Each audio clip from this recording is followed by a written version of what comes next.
Larry, nous savons qu'il a soutenu Israël. Il a dit qu'Israël avait le droit de riposter et tout cela. Il a beaucoup parlé et soutenu Israël. Mais d'un autre côté, il n'était pas si rigide dans sa façon de penser.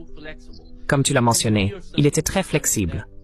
Lorsqu'il entend quelque chose de différent qui contredit ce qu'il croit, il y réfléchit et peut trouver quelque chose de nouveau à partir de ce genre de contradiction.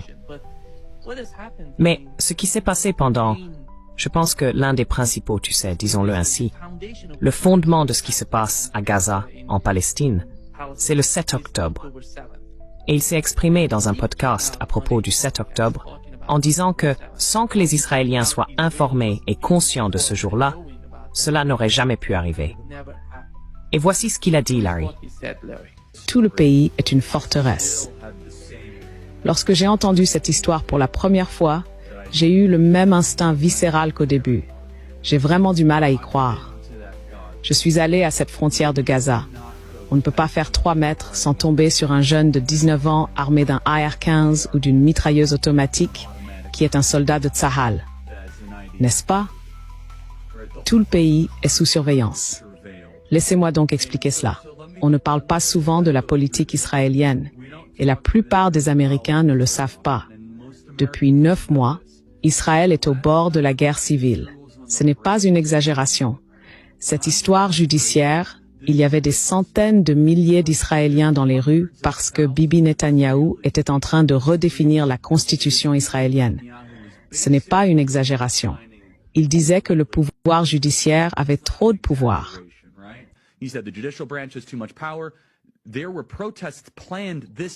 Des manifestations étaient prévues cette semaine contre Netanyahou, où l'on s'attendait à ce que des dizaines de milliers de personnes descendent dans la rue. Tout cela a disparu, Patrick. Netanyahou a maintenant un gouvernement d'urgence et un mandat pour diriger. Je ne vais pas jusqu'à dire que Netanyahou était au courant ou qu'il y avait des renseignements ici, mais je pense qu'il faut se poser certaines questions. Y a-t-il eu un ordre de ne pas intervenir? Y a-t-il eu un ordre de ne pas intervenir pendant 6 heures? Je n'y crois pas. Israël a la taille du New Jersey. Quand j'ai pris un hélicoptère de Jérusalem à la frontière de Gaza, cela a pris 45 minutes. 6 heures, ils diffusaient en direct le massacre de Juifs. Quelqu'un au gouvernement a-t-il dit « n'intervenez pas » C'est une question légitime qui n'a rien d'une théorie du complot. Tout le pays, c'est l'armée israélienne. Tout le pays. Et vous essayez de me dire qu'ils vont à des concerts, dans des kibbutz, dans des écoles et que personne ne signale rien? Oui? Il n'était clairement pas un partisan de Netanyahou. Netanyahou affirme qu'il était le meilleur ami d'Israël. C'est pour cela qu'il a été tué par des islamistes et que ces personnes, qui sont des islamistes radicaux, l'ont tué pour cette raison. Je ne vois pas ça. Je ne comprends pas vraiment ce que Netanyahou essaie de nous dire. C'est littéralement un énorme mensonge. Eh bien, cela revient aussi à la question de la vie humaine. Parce que lorsque vous êtes un défenseur, comme l'était Charlie Kirk, des enfants à naître, pour que les enfants puissent naître, alors naturellement, une fois que vous commencez à voir les images de ces enfants assassinés par les Israéliens, on ne parle pas d'un ou 2 cas isolés, mais d'une campagne continue visant à exterminer le peuple palestinien. Je pense que cela a commencé à peser sur la conscience de Charlie. Et je pense qu'il était réellement en train de changer de position. Ce qui, vous savez, ne permet pas d'exclure la possibilité de se demander, est-ce que les sionistes l'ont fait tuer? Vous savez, ont-ils collaboré d'une manière ou d'une autre avec ce Tyler Robinson pour l'encourager à agir, pour rendre possible son passage à l'acte? Parce que ils reconnaissent que Charlie Kirk, dans la direction qu'il prend, finirait par en arriver à un point où il plaiderait pour la fin de tout soutien à Israël. Ce qui, de toute façon, je pense, est la direction que nous prenons. Parce que nous l'avons vu la semaine dernière, même Donald Trump, aussi grand facilitateur du sionisme qu'il ait été, a ordonné au département d'État, par l'intermédiaire de l'ambassadeur américain à l'ONU, de voter en faveur de la résolution qui condamnait l'attaque d'Israël contre le Qatar. Maintenant, la résolution ne condamnait pas Israël nommément, mais tout le monde savait de qui il s'agissait. Ce n'était pas un grand mystère. Donc, la tendance commence à s'inverser sur ce sujet. Et cette mort de Charlie Kirk pourrait finalement s'avérer être une bénédiction déguisée, en aidant enfin à atteindre un point de rupture où davantage d'Américains diront à Israël « Non, nous ne participerons plus à votre génocide.